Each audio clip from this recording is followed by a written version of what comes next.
¿Cuántos quieren escuchar la palabra de Dios?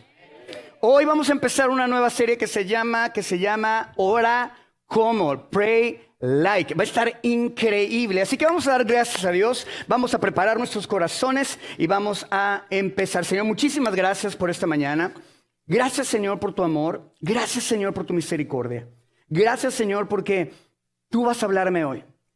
Dile, Señor, hoy dispongo mi corazón delante de ti. Gracias por esta palabra tan hermosa, tan llena de amor para mi vida. Gracias porque tienes un cuidado tan hermoso y bonito para mi vida, Señor. Gracias porque nunca me dejas solo, a pesar, Señor, de mis errores, a pesar de mis fracasos. Señor, tú me has llamado y tú continuarás tu plan en mi vida. En el nombre de Jesús, y todos dijimos, amén.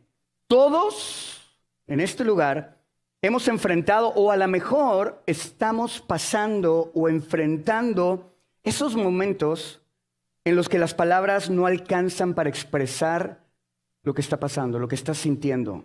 El dolor, el enojo, la frustración, la decepción que estamos pasando. Y son esos momentos donde lo único que podemos hacer es llorar. Ya no salen las palabras, quieres orar o quieres decir algo y simplemente las palabras ya no salen, solo lágrimas. Esos momentos donde no hay discursos, solamente silencios y suspiros.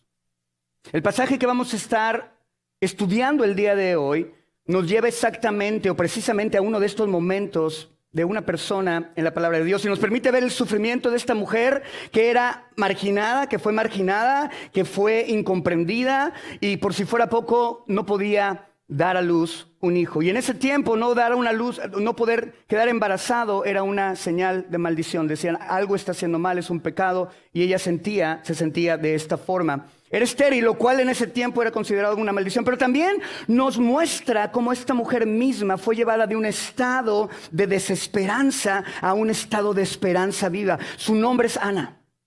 Ana, es increíble esta historia. Una mujer que a pesar de tener el corazón desgarrado, a pesar de tener el corazón destrozado, decidió hacer algo sencillo, pero profundo. Decidió orar. Yo creo que todos llegamos a un momento en nuestra vida donde decimos, bueno, pues voy a orar. Al final de la etapa del sufrimiento y las cosas, bueno, ella decidió orar. Ahora quiero que entendamos algo desde el principio. No vamos a estudiar a Ana como la superheroína, ¿verdad? O como la mujer perfecta. No. Sino que la vamos a ver como esta mujer quebrantada que se acerca a Dios para pedirle que haga algo acerca de su dolor, algo acerca de su condición. Y es por eso que estamos empezando esta serie que se llama Pray Like o Ora Como. ¿Por qué? Porque durante las próximas semanas vamos a estar viendo a mujeres y a hombres que oraron desde el tope de las montañas, desde lo más alto de las montañas, o vamos a estar hablando de mujeres y hombres, ¿verdad? Que oraron desde ese valle de dolor, desde ese valle de muerte, desde ese valle de desilusión. Vamos a hablar también de cómo estos hombres oraron en la batalla, en la espera, o aún oraron en medio de la adoración. Pero quiero que quede también claro esto, no lo haremos para compararme con ellos. El punto no es compararte y decir, soy de lo peor, no sirvo para eso. No. El punto no es compararte con ellos, no es compararnos con ellos o sentirnos inadecuados, sino aprender a acercarnos a Dios con sinceridad, aprender a acercarnos a Dios con toda y total esperanza y sobre todo acercarnos a Dios con propósito. Di conmigo, con propósito. Hoy vamos a hacer esto porque al final, quiero que quede muy bien entendido. Al final, la oración no tiene que ser perfecta, tiene que ser genuina. ¿Amén?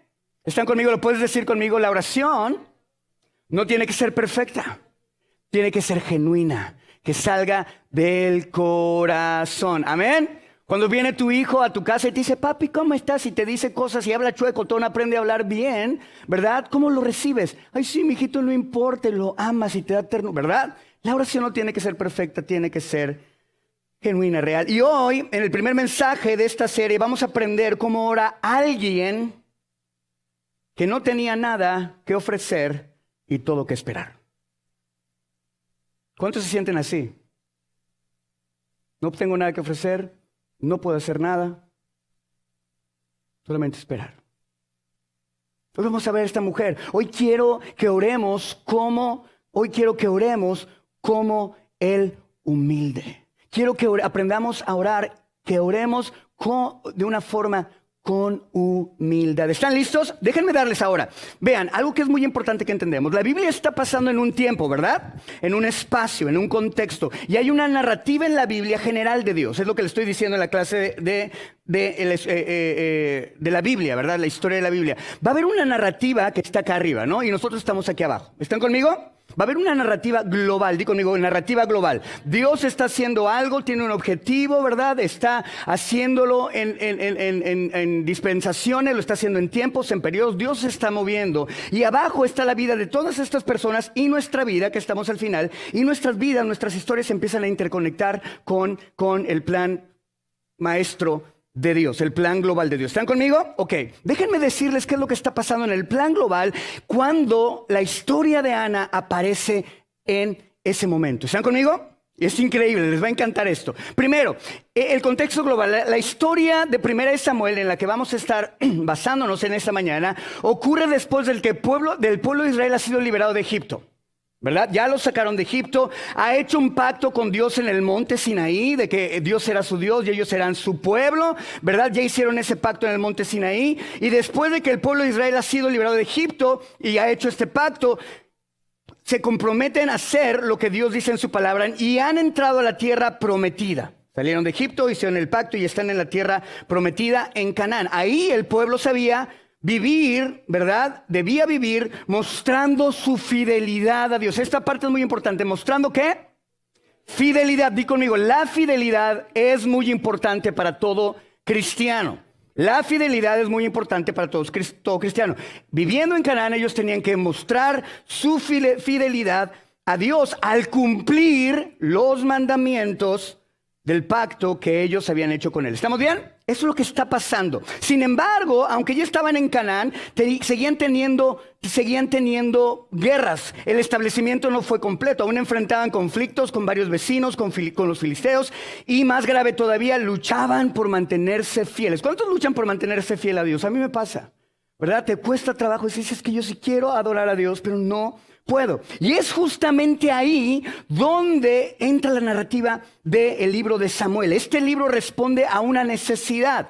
Esto es lo que pasa, ¿verdad? El libro de 1 Samuel viene después del libro de los jueces. ¿Por qué pasa esto? O en la secuencia cronológica. Vemos a Israel, ¿verdad? Saliendo de Egipto, lo vemos en el monte Sinaí y ahora lo vemos en Canaán teniendo problemas con la fidelidad a Dios, ¿verdad?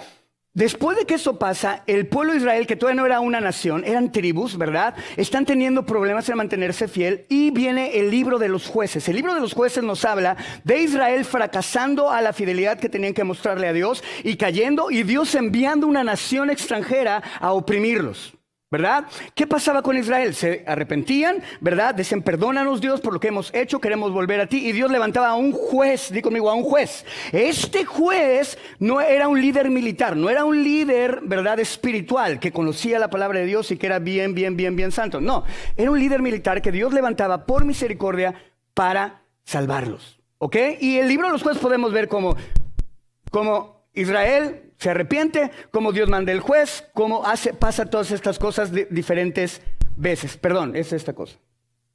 ¿Ya, verdad? Ahí está. Entonces vemos cómo Israel cae, Dios manda un juez. Israel cae, Dios manda un juez, los libera. Israel cae, Dios manda un juez, los libera. ¿Ok? ¿Por qué vemos esta cronología? ¿Qué es lo que está pasando? Dios nos está mostrando que hay una gran necesidad. ¿De qué? De un líder que les ayude a mantenerse fiel a Dios. De eso trata el libro de Samuel. ¿Están conmigo? Cómo Dios levanta por primera vez, ¿verdad? Por petición de los israelitas, un rey. Ahora, quiero que quede también algo bien claro. Dios no quería que Israel tuviera un rey. Dios había hecho a Israel diferente a todas las naciones, pero Israel, al ver a todas las naciones, dice, queremos un rey porque queremos ser como ellos. Y Dios le dice, no, es que no te conviene.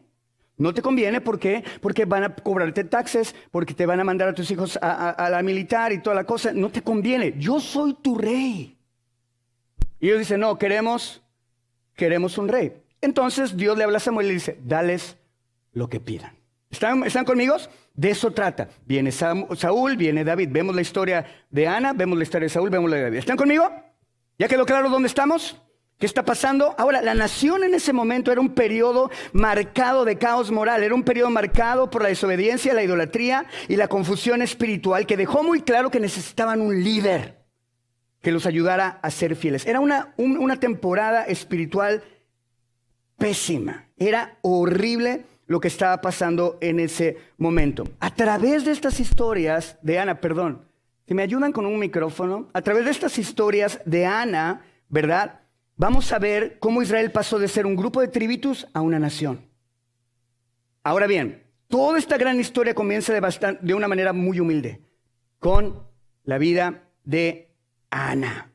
Y es a través de su historia y particularmente su cántico en el capítulo 2, gracias, que Dios le muestra a su pueblo 3 temas que se repiten una y otra vez en el libro de Samuel. ¿Están conmigo? Perfecto. En el libro de Samuel dice, el libro de Samuel nos habla de 3 temas o de 3 principios que tenemos que tener en mente cuando oramos. Número 1, Dios resiste al orgulloso, mas da gracia al humilde. Lo vamos a ver una y otra vez repitiéndose en el libro de Samuel. Léanlo en su casa, es increíble, vuélvanlo a leer. Vamos a tocar una parte, pero léanlo todo. La segunda cosa que va a enseñarnos es que a pesar de la maldad humana, Dios continúa haciendo su obra.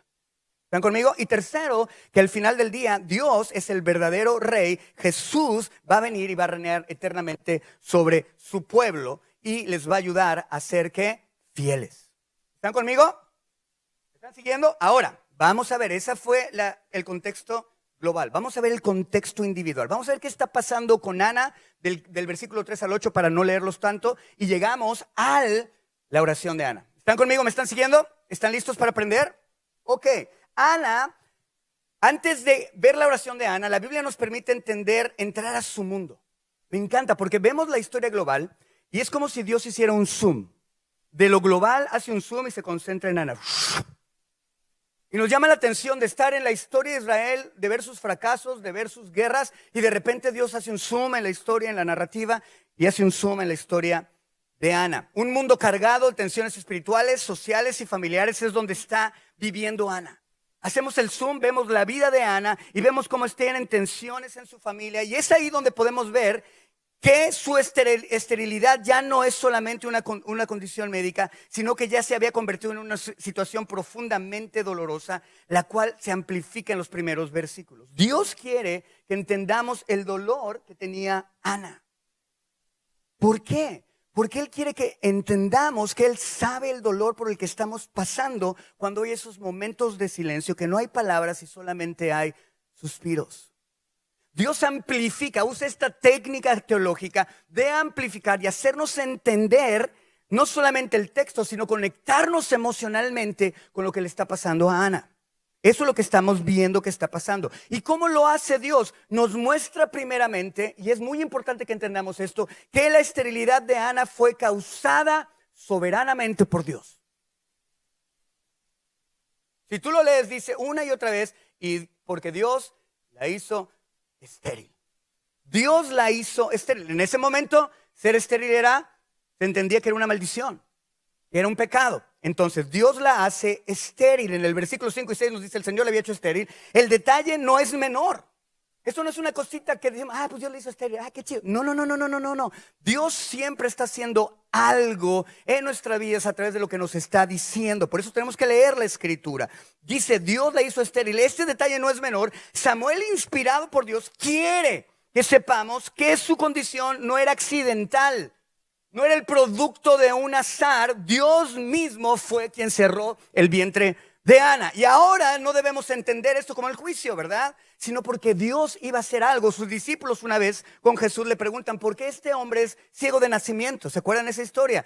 Dice, que ¿por qué pecó? ¿Pecó o sus padres pecaron? Y Jesús dice, no. Ni él pecó, ni sus padres pecaron, sino que esto se ha hecho para que las obras de Dios se manifiesten en él. Dios estaba orquestando algo mucho mayor en la vida de Ana y en el estado global de Israel. Dios estaba orquestando algo mayor, pero Ana todavía no lo sabía. No lo sabía. ¿Están conmigo? Ahora, aparte de eso, su dolor se intensificó aún más por la provocación de Penina. Penina era la segunda esposa del Cana. Y Penina tenía hijos. Y Penina era la buena onda. Y ella decía, ay, sí, mira, tú eres estéril, no puedes tener hijos. Mira, eres una loser. Lo que sea, le estaba diciendo a Ana, tú no puedes. Y se ponía ella a lastimarla, a provocar amargura en ella, a irritarla. ¿Por qué? Porque eso era lo que hacía esta Penina, que la escritura la describe como su rival. Ahora, para no acabarla, viene el Cana. Vean, eso está cañón. Hombres, aprendamos a no ser como el Cana. ¿Ok? Por favor, aprendamos a no ser como el Cana. El Cana era el esposo de Penina y de Ana. El Cana, aunque amaba profundamente a Ana, no alcanzaba a entender el nivel del sufrimiento que ella estaba viviendo. Imagínense, no podía tener un bebé, se sentía rechazada, se sentía atacada, se sentía, ¿verdad?, deprimida, estaba totalmente rota, no podía orar. Y ahorita lo podemos ver, no podía hacerlo. ¿Por qué? Porque estaba tan cargada. Bueno, él no entendía el sufrimiento y el Cana en el versículo 8 le pregunta a Ana, ¿por qué lloras? ¿A cuántas de ustedes, mujeres, llega su esposo, te acaba de hacer enojar, ¿verdad? Sabe lo que hizo y tu esposo te dice, ¿por qué lloras? ¿A cuánto les ha pasado? ¿Qué le quieres hacer a tu esposo? Ay, pues mira, siéntate, te hago un cafecito para que te explique, pedazo de animal, ¿verdad? ¿Hacemos eso? No, ¿verdad? Dice, ¿por qué lloras? Y así como que, piensa, ¿con quién vives? Y luego dice, ¿por qué no comes? ¿Por qué no comes?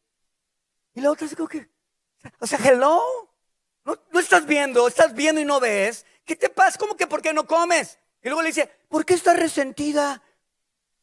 Tu vieja me estaba bulleando, hijo, o sea, no juegues. ¿Cómo que porque estoy resentido? Le pregunta esto el Cana. Pero el Cana la amaba.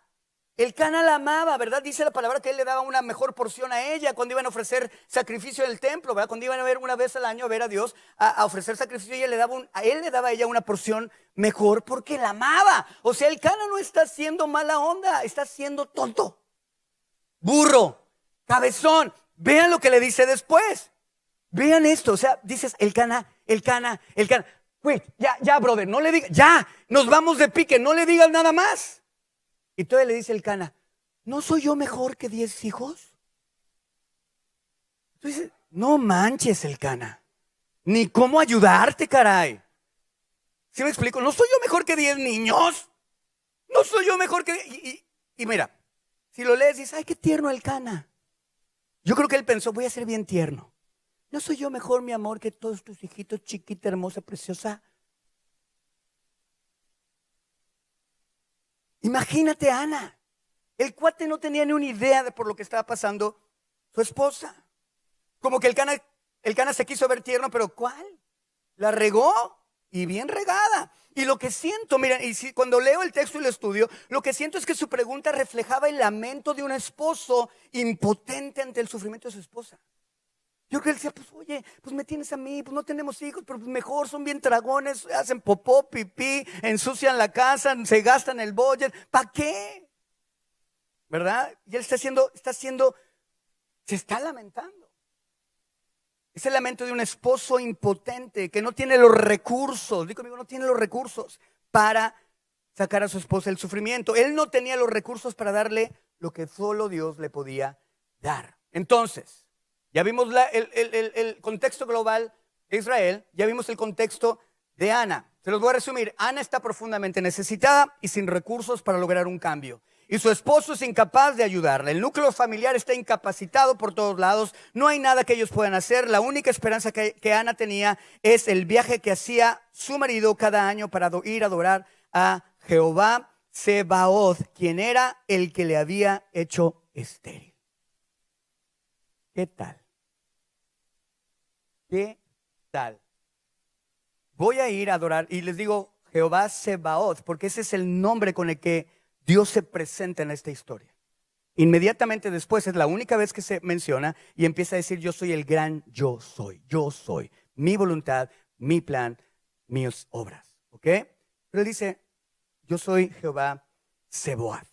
Y ella va y dice, Mi única opción es ir a adorar, como ya lo había dicho anteriormente, al Dios que adora mi esposo, que me ha hecho estéril. ¿Cuántas veces tú te enojas, te ofendes, te lastimas en contra de Dios y puedes decir, pero lo tengo que adorar? ¿Qué está pasando? ¿Qué es lo que Dios? ¿Por qué Dios nos pone en esta situación? ¿Por qué Dios a través de su palabra nos da un contexto global y nos da un contexto individual de la vida de Ana? Y termina diciendo, me tienes que adorar. Yo causé esto en tu vida, pero voy a hacer algo. ¿Están conmigo? Está cañón. Esto está cañón. En el contexto no solo nos ayuda a entender la intensidad de dolor de Ana, sino que también nos deja ver cómo ella no tenía control de nada. No tenía voz. Y tampoco tenía el hijo que tanto deseaba. Pero tenía algo. La fe para acercarse a Dios. Que lo controlaba todo. Vamos a empezar versículo 9 de 1 Samuel al 11. ¿Estamos? ¿Queda claro? ¿Vamos bien? ¿Estamos entendiendo? Vean esto, está increíble. Una vez estando en Silo, que era donde iban a adorar, porque ahí estaba el tabernáculo, ¿verdad? Ana se levantó después de la comida y a la vista del sacerdote Elí era el sacerdote, el representante de Dios en el pueblo, que estaba sentado en una silla junto a la puerta del santuario del Señor. Versículo 10. Con gran astucia comenzó a orar al Señor y a llorar desconsoladamente. Entonces hizo este voto, di conmigo, hizo un voto. Señor Todopoderoso, si te dignas mirar la desdicha de esta tu sierva, y si en vez de olvidarme te acuerdas de mí y me concedes un hijo varón, yo te lo entregaré para toda la vida y nunca se le cortará el pelo. Di conmigo, una oración diferente.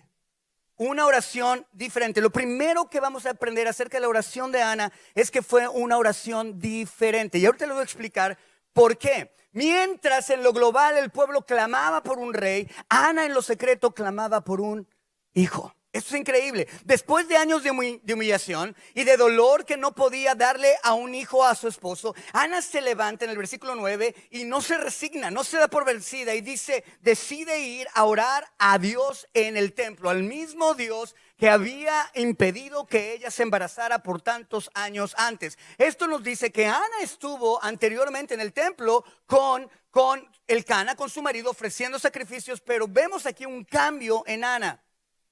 Viene y dice, ¿sabes qué? Voy a ir a orar a ti. Es una época donde Israel estaba espiritualmente seco, políticamente dividido. El texto hace un zoom de lo global a lo individual y nos enfoca en el sufrimiento y el clamor de una sola mujer. Después de orar con gran angustia y desconsolada delante del Señor, en el versículo 11, Ana decide hacer un voto ofreciendo a Dios no solo su petición, sino su futuro. ¿Qué significa esto? Esto es donde vemos qué hace la oración de Ana una oración diferente. Lo primero que aprendemos de la oración de Ana es que ella no pidió para ella. ¿Cuántas veces cuando entramos en oración pedimos por lo que yo necesito, por lo que yo quiero, por lo que yo anhelo, por mí? Ana deseaba intensamente un hijo, como muchas mujeres que no obtienen la oportunidad de hacerlo, pero su oración no fue egocéntrica. Lo primero que ella no dijo, dame un hijo para mí, sino que dijo, si me das un hijo, lo voy a entregar completamente a ti. Y cuando Ana dice esto, le está diciendo, no lo voy a criar yo, no lo voy a amamantar yo, lo voy a entregar luego al templo para que te sirva completamente. Y ese voto, ¿verdad? De no cortarse el pelo, ¿verdad? La frase no pasará navaja sobre su cabeza es una referencia al voto nazareo en número 6, un símbolo de la consagración total. Lo sorprendente es que este voto no era temporal y voluntario, pero Ana lo hace de por vida para su hijo. Esto está cañón. Esto está cañón. Esto significa que estaba renunciando incluso a su derecho como madre de criarlo junto con ella para que él sirviera en el tabernáculo. ¿Están viendo esto? Dice, Señor, lo que tú me des, yo te lo voy a dar. Lo que tú me des, yo lo voy a rendir. En este voto, Ana rinde su futuro a Dios. Los hijos en ese tiempo, tener un hijo en esa cultura no solamente era un asunto emocional, sino también era un asunto de seguridad futura, porque el hijo estaría ahí para ella, para su familia, para proveerle. Cuando eras anciano y ya no podías trabajar, el hijo estaría ahí. La Biblia nos enseña que el hijo se tiene que ocupar de su madre si es que ella queda viuda. Ella está diciendo, ¿sabes qué, Señor? Yo no nada más te ofrezco mi hijo, te ofrezco mi seguridad futura, te ofrezco el honor familiar de poder decir, yo no soy maldita, tengo un hijo, he dado fruto. Hablaba de la herencia, hablaba de la descendencia, y era un signo del favor divino. Y Ana dijo, yo no quiero nada de eso, yo te entrego mi futuro. Esto está muy grueso, esto está muy cañón. Está diciendo, te entrego mi futuro, te entrego mi futuro. Esto es increíble. Ana no solo le pide a Dios que le dé, sino que al consagrar su hijo a él, Ana se convierte su deseo en una ofrenda. ¿Cuántas veces oramos, Señor, dame esto, pero no tiene que ver con Dios? No tiene nada que ver con Dios. Y si somos honestos, la mayoría de nuestras oraciones la mayoría de las veces, nunca tiene nada que ver con Dios. Es acerca de mí, de mi ego, de mi necesidad, de lo que yo quiero, no de lo que Él quiere. Por eso es una oración diferente. Porque se centró en Dios. No usa a Dios para obtener algo, sino que usa su deseo para honrar a Dios.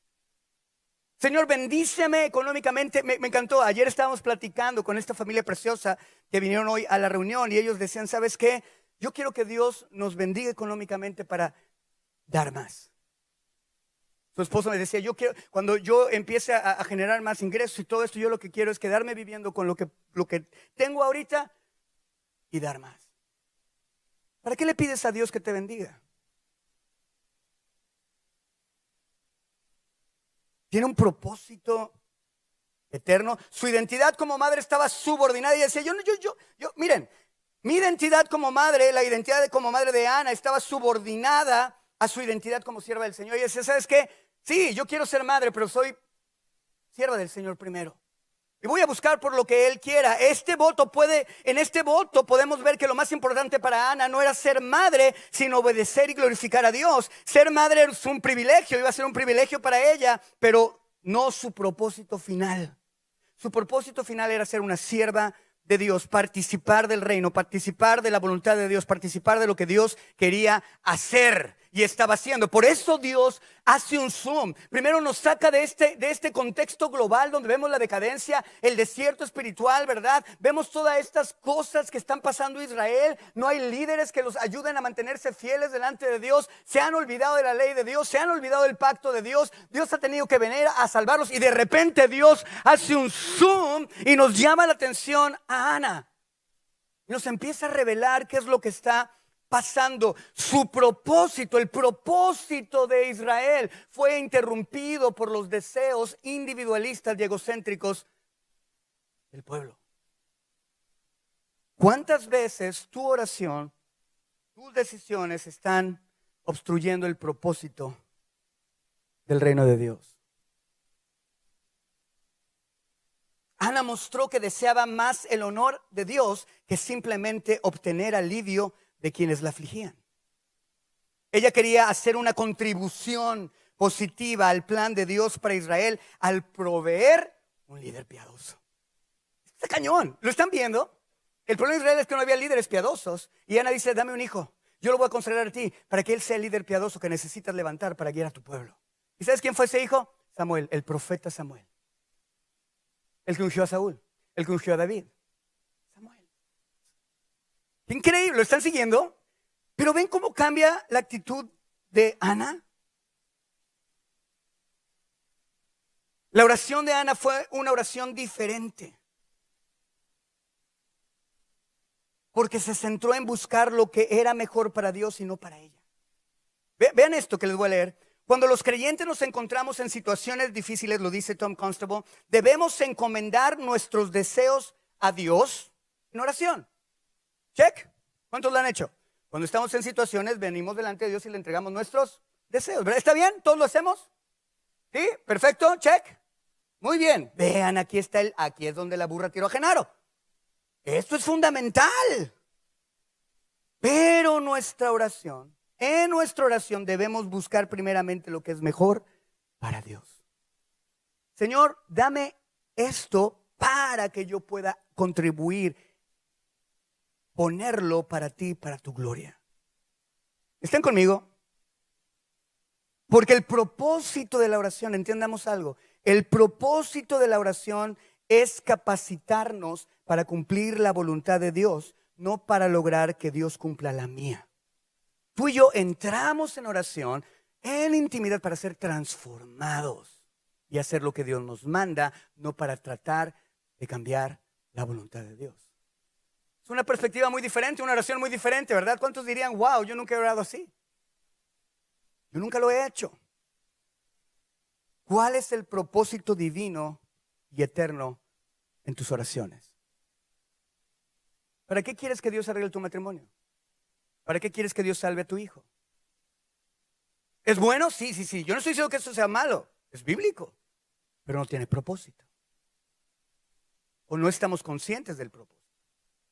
Esto es increíble. Entonces, ¿qué aprendemos de la oración de Ana? La oración no comienza desde una posición de fuerza, sino desde una postura de fe. Que no debemos permitir que el dolor nos paralice, debemos canalizarlo hacia Dios. Que cuando oremos debemos orar desde la necesidad con esperanza y propósito, sabiendo que Dios puede usar tu aflicción para algo más grande, su propósito. Ana dijo, si te dignas a mirar, si en vez de olvidarme te acuerdas de mí, lo que me des será para ti. ¡Wow! Wow, primera Samuel capítulo 1 versículo 12 al 14. Voy a ir un poquito más rápido. Cuando Ana estuvo orando largo rato ante el Señor, Ana va, se presenta, está ahí el sacerdote, se presenta y empieza a orar a Dios, hace un voto con Dios y empieza a orar. Cuando Ana estuvo orando largo rato ante el Señor, Elí se fijó en su boca. Sus labios se movían, pero debido a que Ana oraba en voz baja, no podía oír su voz. Yo creo que ella no podía orar fuerte porque estaba cansada. De hecho, la oración en silencio era algo radicalmente inusual en la cultura. La gente hablaba fuerte y se movía, ¿no? Han visto cómo oran los judíos, se mueven, oran fuerte. Esa es la parte porque libera, ¿verdad? La angustia y estas cosas. Ana no tenía fuerza. Ana simplemente está murmurando. No se podía oír su voz. Y entonces Elí, pensó que estaba borracha. Así que le dijo, ¿hasta cuándo te va a durar la borrachera? Deja ya el vino. Ahí podemos ver la decadencia en el liderazgo espiritual. Si era el liderazgo espiritual, sí representaba a Dios, sí hablaba en nombre de Dios, ¿verdad? Elí, el sacerdote, claro que lo hacía, pero había una decadencia en él. Y como papás en nuestras casas podemos hablar en el nombre de Dios, pero ¿hay decadencia en ti, en tu corazón? Aquí lo podemos ver, no pudo discernir lo que estaba pasando con Ana. La oración normalmente era audible, formal, acompañada de sacrificios. Había un rito para orar. Cuando ella se presenta al templo no hizo nada de eso, simplemente murmuró, simplemente movió su boca. Pero aquí vemos una oración genuina. Vemos una oración no planeada, no estaba siguiendo una fórmula o algún ritual. Su angustia era tal que lo único que podía hacer era derramar su corazón delante del único que podía darle esperanza. Dijo, ¿sabes qué, Dios? Ya lo intenté. ¿Sabes qué, Dios? Ya hicimos todo. Esta cuata no se cae a la penina. Señor, ¿sabes qué? Ya oré para que te la lleves. No te la llevas, Señor, aquí me doy. ¿Y ahora quién podrá rescatarnos? El Chapulín Colorado, no. ¿Cuándo fue la última vez que verdaderamente derramaste tu corazón delante de Dios? ¿Cuándo fue la última vez que te fundiste con Dios en intimidad, que literalmente tocaste su trono de gracia? ¿Cuándo fue? Esto fue lo que hizo Ana. Fue una oración genuina, sin formalidades o rituales. Fue una oración donde derramó su corazón. En la oración es mejor tener un corazón sin palabras que palabras sin corazón. John Bunyan dijo eso. Esto es sorprendente. Esto sorprende a Elí. Piensa que está ebria.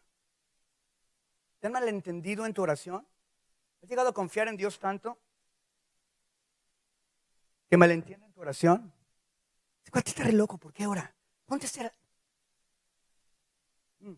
Bueno, bienvenido al club de Ana. Ahora, vean esto, y esto me encanta. Esto fue una oración vulnerable. Una oración diferente, que fue una oración vulnerable. Y vean lo que dice después, cómo contesta Ana. Si alguien viene y tú estás orando, Tere, sí, Señor, y de repente llego y te digo, no juegues, ya te pasaste, ¿cuántas te echaste? ¿Cuántas te echaste? ¿Qué hubieras hecho? ¿Qué te pasa? Yo no estoy borracha, no te pases de lanza. No, ¿verdad? Pues te molestarías. Dices, oye, ¿qué te pasa? Estoy orando, hijo. ¿Sí me explico? Una vez me acuerdo que estaba orando en la casa.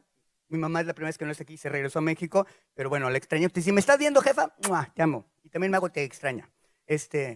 Los demás no es cierto, todos nos te extrañamos. Mi mamá estaba llorando, acababa de recibir a Cristo en mi corazón, y yo tenía como 14, 15 años, y estaba orando en mi baño, en el baño, y yo estaba, Señor, y acá, pero cerré la puerta. Llega mi mamá y me toca la puerta. Llega ahí. Pepe, porque me dice Pepe, ¿qué haces? Sal, ¿qué haces? Mamá, estoy llorando. Sóplame. ¿Qué te tomaste? No, mamá, estoy llorando. No, sóplame. Y ahí, ¿verdad? Y se caía al suelo porque la maté del aliento, ¿no? Pero, ¿malentienden tu oración? ¿Qué está pasando? ¿Verdad? Y ven el versículo 15, Ana no responde mal. No, Señor, no he bebido. Ni vino, ni cerveza. Soy una mujer angustiada. Cañón. Soy una mujer angustiada que ha venido a desahogarse delante del Señor. La Reina Valera dice, he venido a derramar mi corazón delante de Dios. Dice, no me tome usted, versículo 16, por una mala mujer. He pasado este tiempo orando debido a mi angustia y a mi aflicción. Una respuesta vulnerable. Una oración diferente, una oración vulnerable y una respuesta vulnerable. Dios muchas veces nos permite pasar por situaciones duras porque es la única forma a través de la cual Él nos puede romper nuestro orgullo para podernos bendecir. Ella ya no tenía fuerzas ni de defenderse con Eli. Señor, no, simplemente estoy derramando mi corazón delante de Dios. Yo no me tome por una mujer mala. He pasado este tiempo orando debido a mi angustia, debido a mi aflicción. Esto es increíble. Ahora, híjole, aquí pongan mucha atención. Hay un contexto global, ¿sí? Y está el contexto de Ana. Vean esto. Cuando yo leí esa respuesta y estaba sentado en mi computadora leyéndolo así, lo estaba escribiendo, dije, aquí hay algo que no estoy viendo. Aquí hay algo que siento que se me está pasando la onda. ¿Qué onda? Y creo que si no somos cuidadosos podemos perder la enseñanza. Esto es lo que escribí cuando estaba ahí en la computadora. Dije, creo que si no somos cuidadosos podemos perder la enseñanza que Dios nos da al mirar la respuesta de Ana. ¿Qué era lo que Dios estaba haciendo? ¿Por qué quería que entendiéramos que Ana tuvo una respuesta? Eli, ¿qué es tan importante? Porque nos muestra uno de los principios que Dios revela y que deseaba que no solamente lo aplicara Ana en su vida, sino también el pueblo de Israel en el contexto global, que aprendieran debido a la situación en la que se encontraban. ¿Recuerdan? El pueblo de Israel es un tiempo de caos moral, periodo marcado por la desobediencia, la idolatría, la confusión espiritual.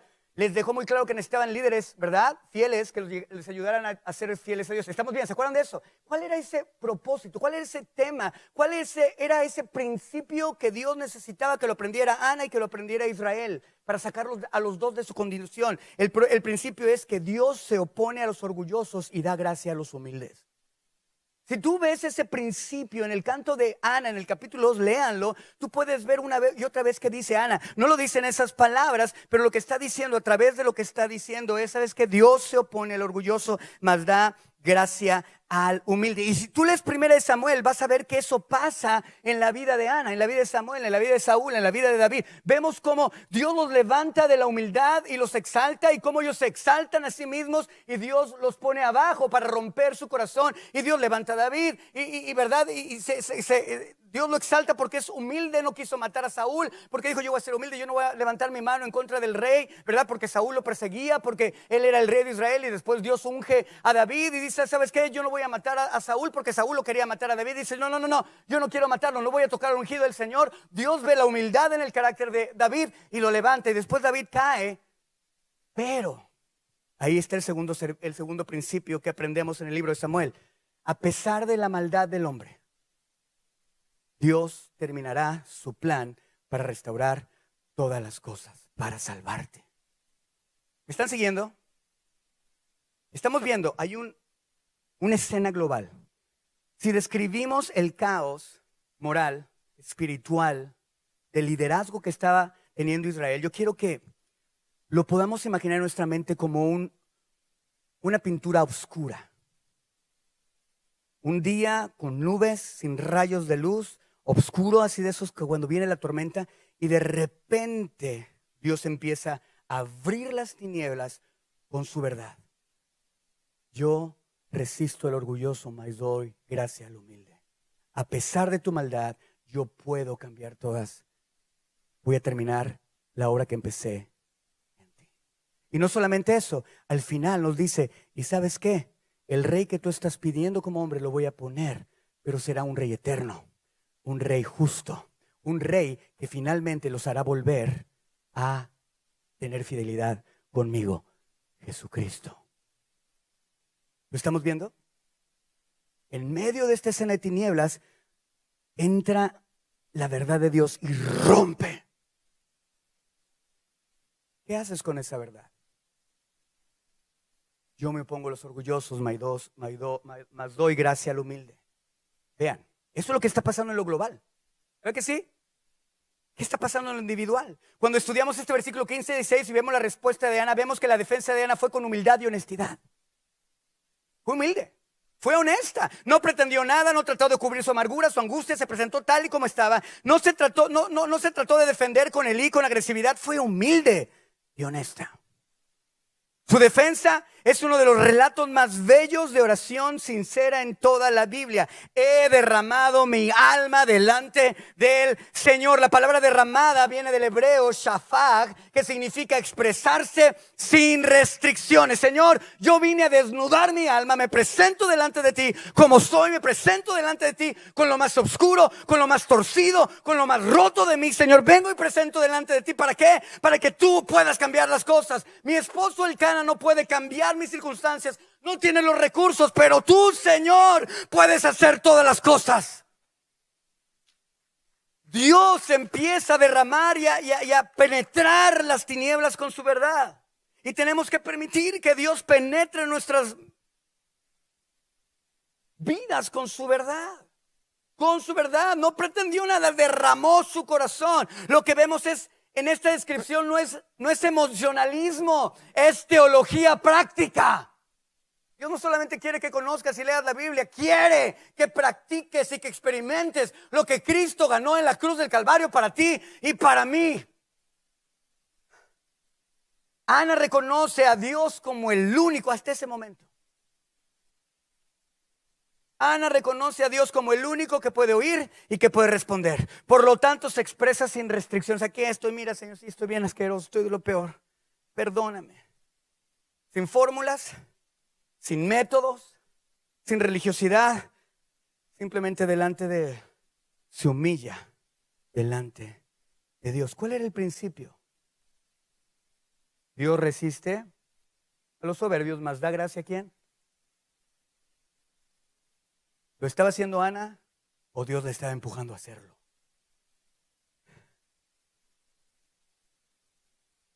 La amargura, Penina, fue puesta por Dios para llevarla a ese punto de quiebre.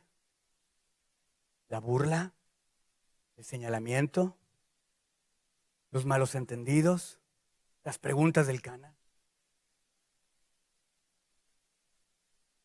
¿Cuáles son aquellas cosas que Dios está permitiendo en tu vida para quebrarte? Y reconozcas quién es Él.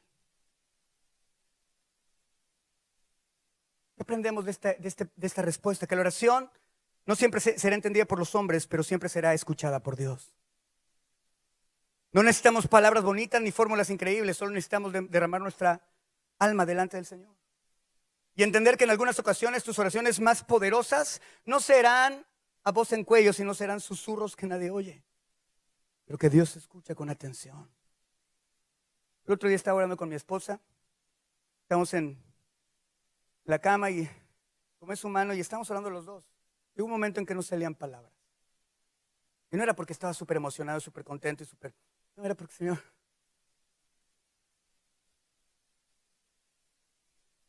y lo único que hacía mi esposo y yo era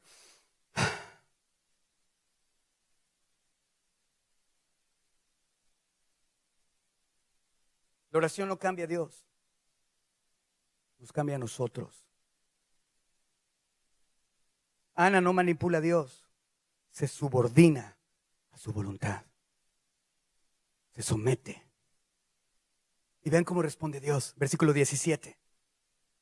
Elí respondió y dijo, ¿qué? Ve en paz. ¿Quién era Elí? El sacerdote. Respaldaba a Dios, hablaba en nombre de Dios. ¿Y qué le dice? Ve en paz. Si el Dios de Israel te y el Dios de Israel te otorgue la petición que le has hecho. Vete en paz. Ya vi lo que necesitaba ver en tu corazón. Vete en paz. ¿Qué es eso que necesitaba ver Dios en Ana? ¿Qué es eso para lo cual Dios estaba usando la vida de Ana, la historia de Ana, y ha revelado los principios teológicos en la vida de Ana? ¿Qué es lo que necesitaba que Israel entendiera en medio de ese tiempo de jueces?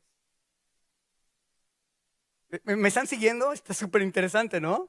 Si lo leemos así como que se nos va la onda, pero yo cuando dije, ¡ay, está bien chido! Ana se humilla. ¿Y qué sucede? ¿Cuál era el principio? ¿Dios da qué? Dios repele, resiste al orgulloso y da qué? Gracia al humilde. ¿Cómo le responde Dios? Ana, ¿te humillaste? Déjame te lleno de gracia. Ve en paz. Lo último que tenía Ana era paz.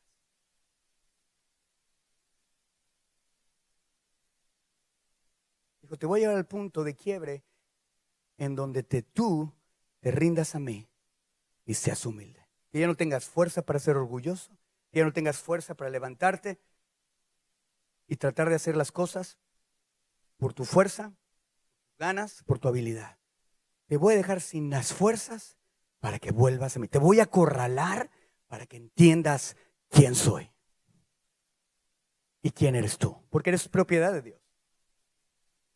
Yo soy propiedad de Dios. Tú eres propiedad de Dios. Tú no te perteneces a ti. A ti no te toca tomar decisiones para tu vida. Tu vida le pertenece a Dios. Wow. Derrama su gracia sobre ella. Dios opone a los orgullosos y da gracia al humilde. Vean esto. En el versículo 18 dice, ya con eso termino. Un cambio radical. Un cambio radical. Esto está cañón. Pongan atención.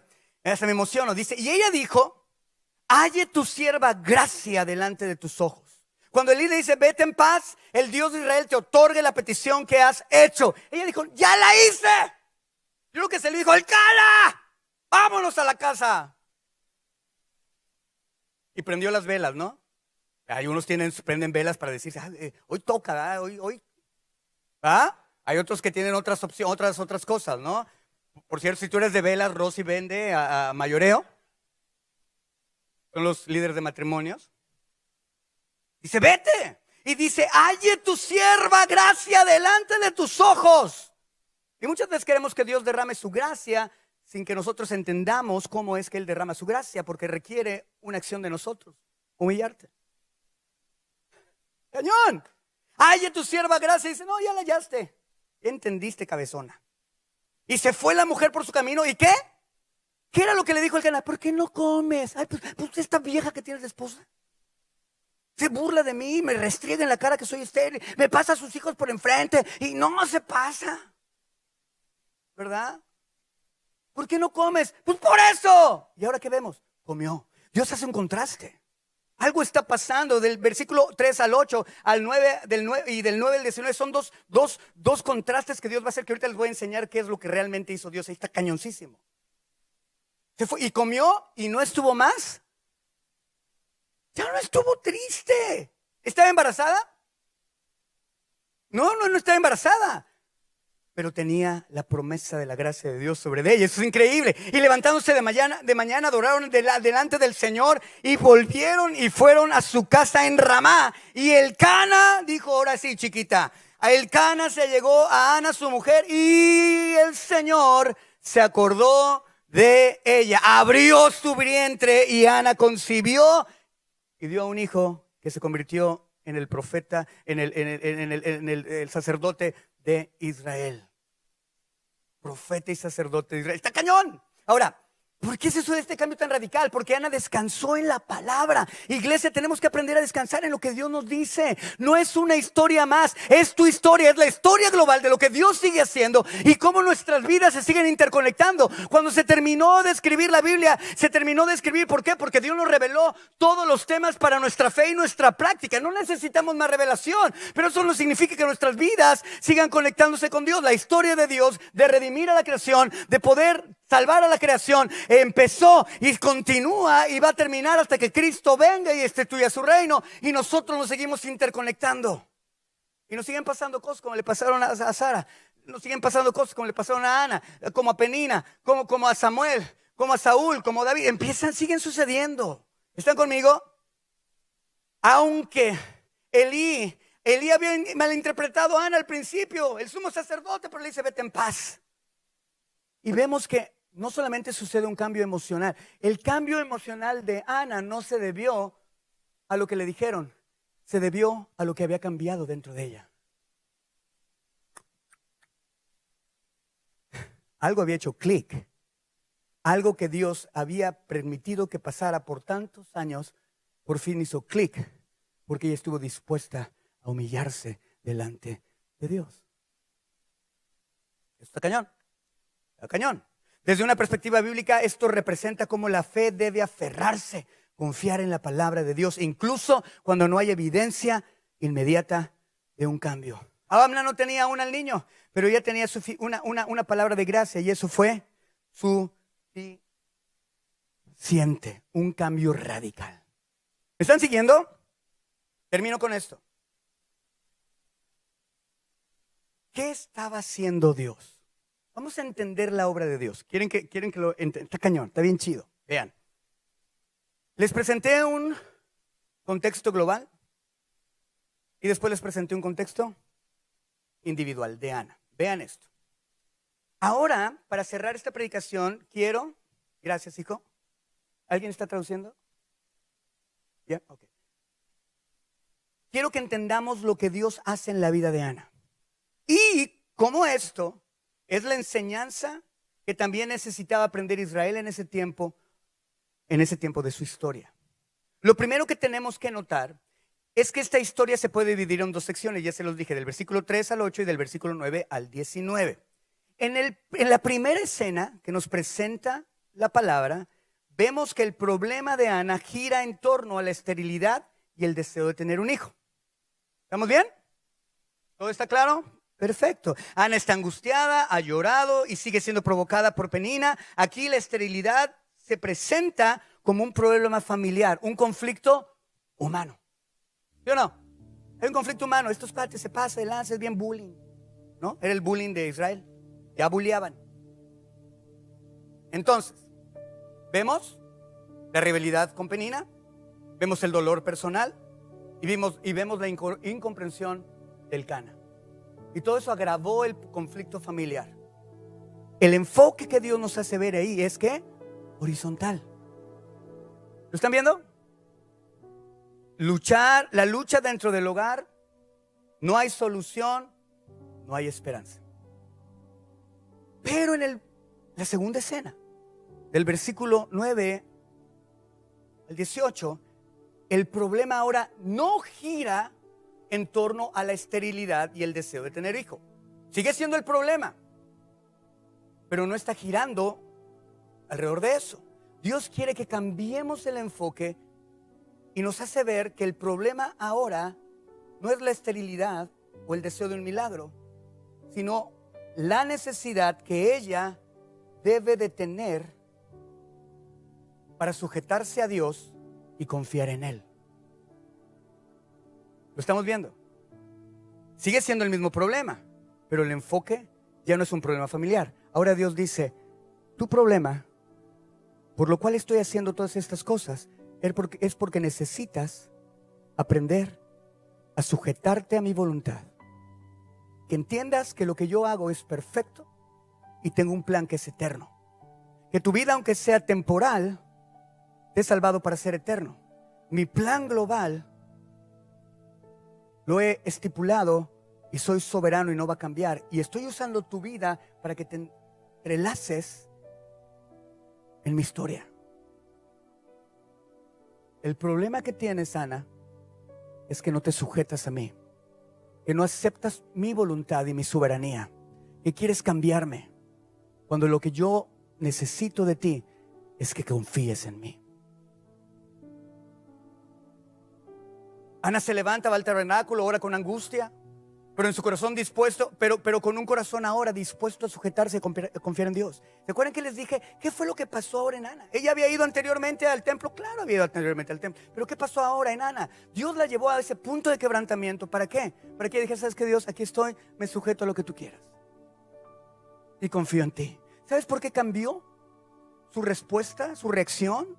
¿Por qué? Porque cambió su corazón. Un corazón altivo que Dios rechaza, a un corazón humilde que Dios exalta. Por eso yo pudo salir, comer y ya no estar más triste, porque Dios había logrado hacer en ella lo que Él necesitaba hacer en ella para que ella dejara de estar triste y dejara de tener carencias. Por cierto, ¿cómo Dios se introduce en esta historia? Soy Jehová Sebaot. ¿Saben qué significa Jehová Sebaot? El Dios de los ejércitos. ¿Sabes por qué cuando se habla acerca de Jehová Sebaot, sabes qué es lo que se entiende? Es el Dios que tiene los recursos ilimitados y que los usa cuando está peleando por sus hijos. ¿Qué era lo que no tenía Elcana? Los recursos para cambiar el sufrimiento de su esposa. ¿Qué es lo que tenía Dios? Todos los recursos para pelear por ella. ¿Qué necesitaba Dios?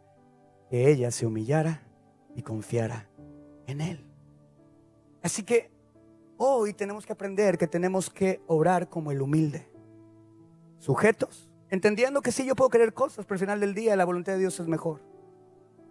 Y confiar en que su voluntad es buena, es agradable y es perfecta. No cambió el problema externo. El problema externo no cambió, sigue siendo estéril, pero Ana recibe una revelación por parte de Dios. Cuando viene delante en la oración y dice, ¿sabes qué? No ha cambiado nada, pero recibiste una revelación. Ya no solamente es un conflicto familiar con un enfoque horizontal, el cual no tiene salida. Dios le muestra que el verdadero problema no está en el enfoque horizontal, sino que está en su enfoque vertical, la falta de sujeción y confianza en Dios. ¿Sabes por qué el pueblo de Israel se pasaba así? Porque no confiaban en Dios y no se sujetaban a Dios. No querían hacer lo que Dios había decidido hacer con ellos en ese pacto, donde ellos también dijeron, yo lo voy a hacer lo que tú quieras. Por lo tanto, podemos concluir que Dios, como lo vimos al principio, hizo que Ana fuera estéril. Recuerden que les dije, esto es muy importante. Dios hizo que Ana fuera estéril. ¿Por qué? Para hacer que su obra se manifestara en ella. ¿Con qué propósito? Para que entendiera que Dios opone a los orgullosos y da gracia al humilde. Y que esa humildad se refleja a través de nuestra sumisión y nuestra confianza en Dios. ¿Cómo demuestras que eres humilde delante de Dios? Porque te sujetas a Dios, a su voluntad, lo reconoces y lo pones como soberano sobre tu vida y confías en lo que Él va a hacer. Eso se llama humildad. Y cuando Dios te dice, si tú te humillas, yo te exaltaré. Porque has entendido quién soy yo y has entendido quién eres tú. Has entendido que yo soy el Dios de los recursos y que tú no puedes hacer nada sin mí. Porque al fin del día, el plan de Dios desde el principio fue que nosotros estuviéramos en intimidad con Él constantemente. El pecado viene, nos separa de Dios. Cristo viene para reunirnos con Dios. Pero como cristianos muchas veces oramos centrados en nosotros en vez de centrarnos en la voluntad de Dios para su reino y para su obra. Y aun cuando esa necesidad de Dios es que tú mueras, como lo hicieron muchos de los apóstoles. Porque se sujetaron y confiaron que el plan de Dios era mejor. El enfoque es vertical entre Dios y ella. El problema fue en la primera escena, el problema es familiar, es horizontal. Pero en la escena que importa, Dios dice, el problema que tienen ustedes es su relación vertical conmigo. Es entre tú y yo. No me has puesto donde tengo que estar. Jehová Sebaot, Jehová de los ejércitos, el Dios que tiene los recursos ilimitados cuando pelea por su gente. Elcana no tenía los recursos para solucionar el problema de Ana, pero Dios, sí, mi amado, Dios lo tiene. Ahora ven, eso está increíble. En un tiempo donde hay caos moral para Israel, un periodo marcado por la desobediencia, la idolatría y confusión espiritual, queda muy claro que el pueblo necesitaba algo más. Líderes sabios, temerosos de Dios, que los guiaran en fidelidad al pacto. Líderes que estuvieran dispuestos a someterse a Dios y a confiar en Dios. Líderes que estuvieran dispuestos a orar para ellos, pero poniendo a Dios primero. Jesucristo lo hizo. Señor, si puede pasar esta copa de mí. No lo quiero. Mi oración es que me salves. Pero mi corazón es que se haga tu voluntad, no la mía. La oración que oró Ana. ¿Y qué pasa? Dios hace un zoom a la vida de Ana y le muestra que su verdadero problema también tiene un enfoque vertical. No habían entendido que necesitan sujetarse y confiar en Dios, que Dios los resistiría si eran orgullosos, pero que les daría su gracia si se humillaban. Sujétense y confíen. Wow. Eso es lo que Dios te está llamando a ti y a mí el día de hoy. ¿Estamos dispuestos a confiar? ¿Estamos dispuestos a poner a Dios primero en nuestra oración? Amén. Acabamos de terminar una serie acerca del Espíritu Santo. Vimos la promesa del Padre, vimos la revelación de Jesucristo, vimos al Espíritu Santo obrando y explicado por Pablo. Vimos el poder del Espíritu en la iglesia, vimos todo eso. Y el Espíritu nos ayuda y nos capacita, pero el pueblo tiene que venir a humillarse, a sujetarse y a confiar en Dios.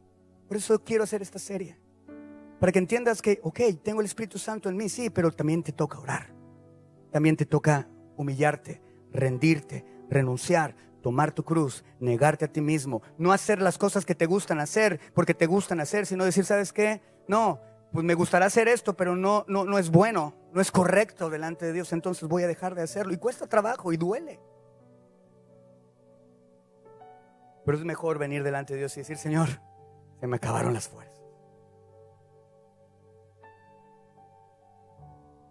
Ya traté, ni tengo ni fuerza para pelearme, ni para defenderme. Dios dice, ok, estás en el punto correcto. Señor, muchísimas gracias en esta mañana. Muchísimas gracias por esta gente tan preciosa que está aquí. Gracias, Señor, por tu palabra tan hermosa. Eres tan bueno. Eres tan lindo, Señor. Ayúdame, papá. Ayúdame, gracias. Dile gracias por todo lo que está pasando. Ahora tiene sentido.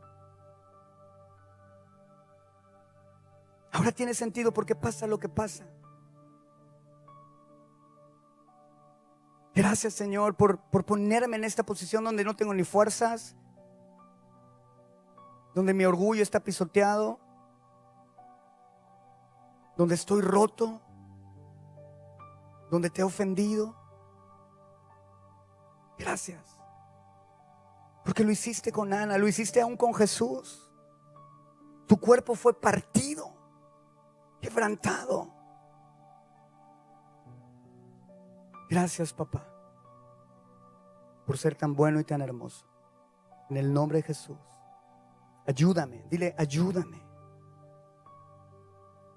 a sujetarme a tu voluntad totalmente y confiar en ti. Gracias, Dios, porque a Ana le enseñaste que tú resistías al orgulloso, pero dabas gracia al humilde. Y no solamente eso, también le enseñaste que a pesar de nuestra maldad, tú sigues obrando para restaurar y arreglar todas las cosas y terminar tu plan de salvación en nosotros. Gracias. Pero sobre todo, Dios, muchas gracias, porque nos has dado un líder. Nos has dado a tu Hijo precioso, a Jesucristo, al que podemos seguir. Y Él es el único que puede restaurar nuestra fidelidad a ti. Él es el único que nos puede ayudar con su Espíritu Santo, con tu palabra, a vivir como tú quieres que vivamos. Señor, yo te pido por cada persona que está aquí, que a lo mejor están heridos, amargados, han sido ignorados, marginados, por la gente que ya no tiene fuerza, ya no sabe ni qué hacer. Yo te pido que esta palabra penetre en sus corazones y que puedan salir hoy sabiendo que pueden confiar en ti, si se sujetan en ti, a ti, en el nombre de Jesús. Papito precioso, muchas gracias.